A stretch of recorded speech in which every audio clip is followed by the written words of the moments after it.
We have military officials out of Russia giving some comments in terms of what they believe the United States and its military is doing around the globe. They are saying that countries whose governments are left out in the cold by Washington should be aware of this new mix of military and soft power in what they're dubbing Trojan horse. And they're saying that they're already using these technologies of color revolutions, and they're working on several types of offensive, which he calls global strike and multi-sphere battle. He says it was that way in Iraq, that way in Libya, that way in Ukraine, and similar activities are now seen in Venezuela.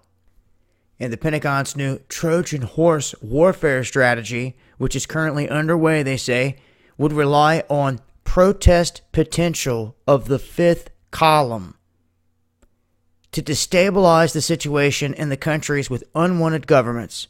Simultaneously, precision-guided munition would be deployed to launch strikes on key infrastructure.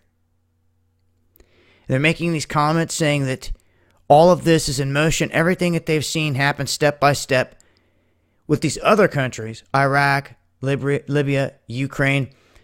All this is being witnessed in Venezuela right now. They seem to think that after Venezuela, it's just going to be on to targets like Iran.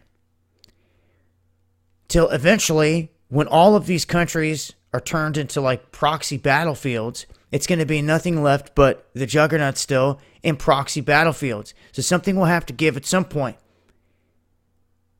But it's the same old song and dance of destabilization in these countries is what they're saying here. And I believe you're going to start to see the second phase as he talks about here. He says precision-guided munitions will be deployed and they will hit key infrastructure. It is what they've done every time in the past. I expect this summer, this is what you're going to start to see big time in terms of Venezuela. The striking will begin. Not sure how much the mainstream's going to cover all this, but I'm going to leave links here below. I'll continue to update with more as things change. Make sure to follow me on Twitter as well. It's been Dabu7.